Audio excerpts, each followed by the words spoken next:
قوم سمود کے سردار اب صرف سوچ نہیں رہے تھے، وہ فیصلہ کر چکے تھے۔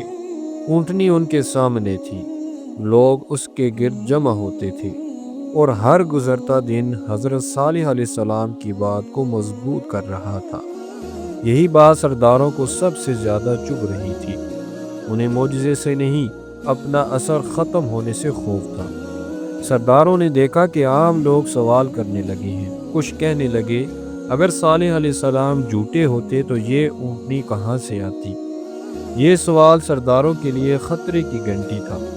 انہوں نے فوراً رخ بدلا اور حق کو سمجھانے کے بجائے حق کو مشکوک بنانا شروع کر دیا۔ کہا گیا، یہ اونٹنی تمہاری آزادی چھین لے گی، آج پانی، کل زمین، پھر ہماری زندگی۔ یوں خوف پھیلایا گیا تاکہ ایمان جنم نہ لے سکے۔ سازش اب خفیہ نہیں رہی تھی، وہ عوام تک پہنچ چکی تھی۔ بازاروں میں، مجلسوں میں اور گھروں کے اندر ایک ہی بات دہرائی جا رہی تھی، صالح علیہ السلام ہمیں کمزور کرنا چاہتا ہے، وہ ہمیں ایک اونٹنی کے آگے جھکانا چاہتا ہے۔ یہ بات دلوں میں اس طرح ڈالی گئی کہ لوگوں نے معجزہ دیکھ کر بھی سوچنا چھوڑ دیا۔ یہ وہ مقام تھا جہاں گناہ صرف عمل نہیں رہا بلکہ سوچ بن گیا۔ حضرت صالح علیہ السلام یہ سب دیکھ رہے تھے۔ وہ جانتے تھے کہ بات اب نافرمانی کی طرف بڑھ رہی ہے۔ وہ قوم کے سامنے آئے اور نہایت واضح لہجے میں کہا، اے میری قوم، اللہ نے تمہیں آزمائش میں ڈالا ہے۔ یہ اونٹنی تمہارے لیے رحمت بھی بن سکتی ہے اور عذاب کا سبب بھی۔ لیکن یہ بات سرداروں کے کانوں میں زہر بن گئی۔ انہوں نے لوگوں سے کہا، یہ ہمیں ڈرا رہا ہے، ہم ڈرنے والوں میں سے نہیں۔ یہی وہ لمحہ تھا جب نصیحت کو دھمکی کہا گیا۔ قوم کے اندر کچھ لوگ ایسے بھی تھے جن کے دل مان چکے تھے کہ صالح علیہ السلام سچے ہیں، لیکن انہوں نے خاموش رہنے کا راستہ چنا۔ انہوں نے سوچا، ہم کیوں بولیں، سردار جو کر رہے ہیں انہیں کرنے دو۔ یہ خاموشی بعد میں چیخ بننے والی تھی، کیونکہ جب حق کے وقت زبان بند ہو جائے تو گناہ پورے معاشرے کو گھیر لیتا ہے۔ سرداروں نے دیکھا کہ باتوں سے کام نہیں بن رہا۔ اونٹنی اب بھی زندہ تھی اور لوگ اب بھی دیکھ رہے تھے۔ تب ایک سردار نے وہ بات کہی جس نے سب کو چونکا دیا، جب تک یہ نشانی ختم نہیں ہوتی ہم محفوظ نہیں ہیں۔ یہ جملہ صرف اونٹنی کے لیے نہیں تھا، یہ اللہ کے حکم کے خلاف اعلان تھا۔ خاموشی چھا گئی، سب سمجھ چکے تھے کہ اب پیچھے ہٹنے کا وقت ختم ہو چکا ہے۔ سرداروں نے طے کیا کہ وہ خود آگے نہیں آئیں گے۔ وہ جانتے تھے کہ اگر بات کھل گئی تو الزام انہی پر آئے گا۔ اس لیے قوم میں ایسے شخص کو دیکھا گیا جو طاقتور تھا، جس کے دل میں خوف نہیں تھا اور جو سرداروں کی خوشنودی چاہتا تھا۔ یہ انتخاب اتفاق نہیں تھا، یہ سوچ سمجھ کر کیا گیا تھا۔ قرآن بعد میں اسی لمحے کو یوں بیان کرتا ہے کہ قوم میں سے سب سے بدبخت شخص آگے بڑھا۔ اونٹنی اب بھی وہی تھی، لیکن فضا بدل چکی تھی۔ پہلے لوگ احترام سے دیکھتے تھے، اب نظروں میں نفرت تھی۔ یہ تبدیلی ایک دن میں نہیں آئی تھی، یہ سازش، جھوٹ اور خوف کا نتیجہ تھی۔ یہی وجہ ہے کہ اللہ کے عذاب سے پہلے دلوں میں عذاب اترتا ہے۔ حضرت صالح علیہ السلام کو خبر مل چکی تھی کہ بات خطرناک موڑ پر پہنچ گئی ہے۔ وہ دوبارہ قوم کے سامنے آئے اور فرمایا، میں نے تمہیں پہنچا دیا ہے، اب بھی باز آ جاؤ، اللہ کی نشانی کو ہاتھ نہ لگانا۔ یہ آخری موقع تھا جب بات رک سکتی تھی، لیکن سرداروں نے فیصلہ کر لیا تھا کہ اب رکنا کمزوری سمجھی جائے گی۔ رات گہری ہو رہی تھی۔ قوم سمود اپنے سب سے بڑے امتحان کے دہانے پر کھڑی تھی۔ ایک طرف اللہ کی نشانی زندہ تھی اور دوسری طرف انسان کی ضد جاگ چکی تھی۔ اگلا قدم صرف ایک جرم نہیں ہوگا، بلکہ ایسی نافرمانی جس کا جواب زمین اور آسمان دونوں دیں گے۔ رات خاموش تھی، لیکن قوم سمود کے دل شور سے بھرے ہوئے تھے۔ سرداروں کی مجلس ختم ہو چکی تھی، مگر اس کے اثرات پورے شہر میں پھیل چکے تھے۔ ہر شخص جانتا تھا کہ کچھ بڑا ہونے والا ہے، لیکن کوئی زبان کھولنے کو تیار نہ تھا۔ یہ وہ لمحہ تھا جب گناہ اجتماعی شکل اختیار کرتا ہے اور ہر خاموش شخص اس میں شریک ہو جاتا ہے۔ اندھیرا پھیل رہا تھا، چاند کی روشنی پہاڑوں پر بنے گھروں سے ٹکرا رہی تھی۔ اسی اندھیرے میں وہ شخص آگے بڑھا جسے سرداروں نے چنا تھا۔ وہ اکیلا نہیں تھا، اس کے پیچھے ایک پوری سوچ کھڑی تھی، ایک مکمل سازش۔ قرآن اسے یوں بیان کرتا ہے کہ قوم میں سے سب سے بدبخت شخص آگے آیا۔ یہ بدبختی چہرے پر نہیں لکھی ہوتی، یہ دل کے اندر جنم لیتی ہے۔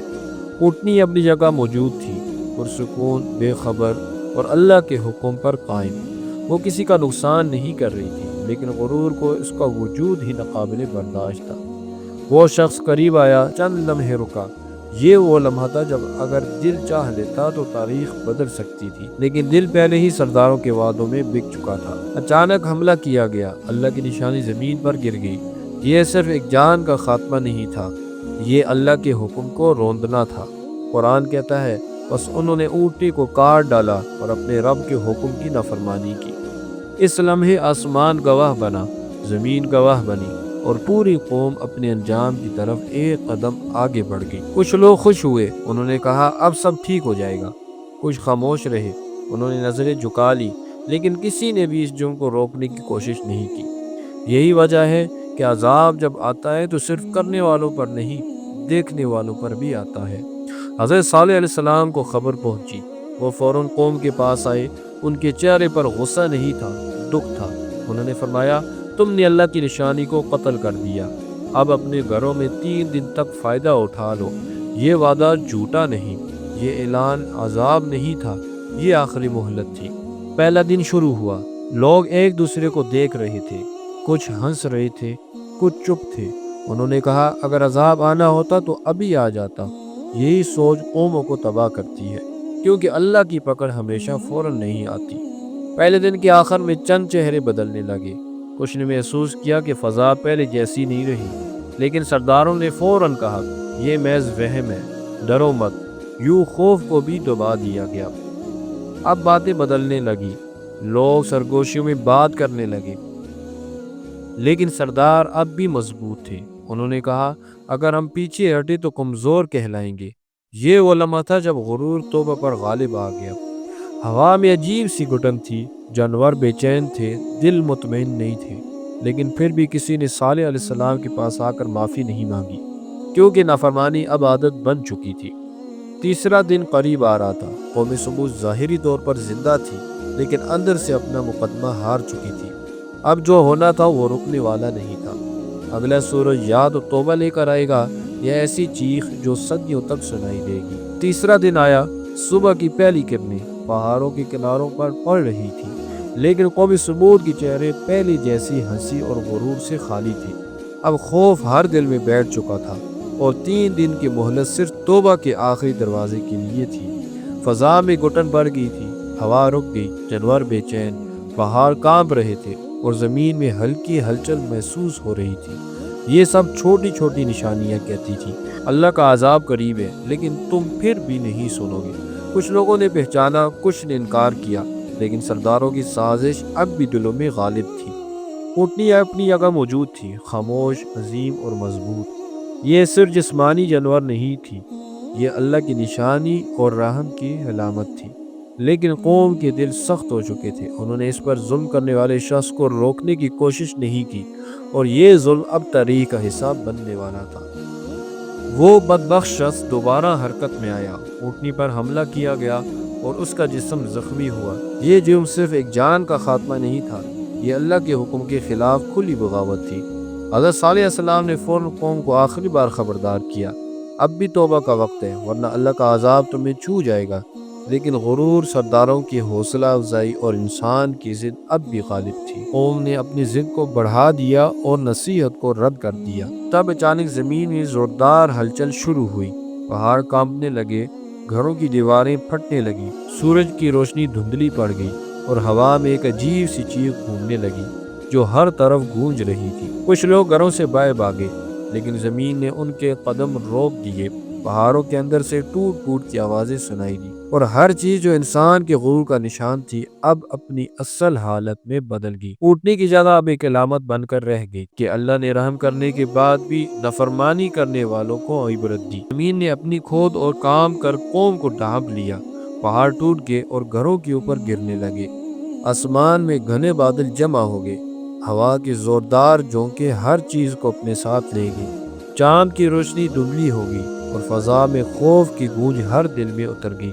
تو ایک زبردست چیخ نے انہیں آ لیا اور اپنے گھروں میں اوندا پڑے رہ گئے۔ یہ چیخ نہ صرف آواز تھی بلکہ نظام قدرت کا اظہار اور حق کی تکمیل تھی۔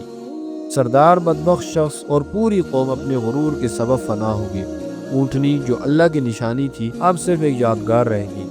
پہاڑوں میں تراشے کے گھروں کے کھنڈر آج بھی کھڑے ہیں، یہ عبرت کے لیے کہ اللہ کا عذاب سچ ہے اور رحم بھی سچ ہے، لیکن نافرمانی کے بعد رحم محدود ہے۔ ناظرین، قوم سمود کی کہانی ہمیں یہ سکھاتی ہے کہ نشانی آ جانے کے بعد انکار سب سے بڑی نافرمانی ہے۔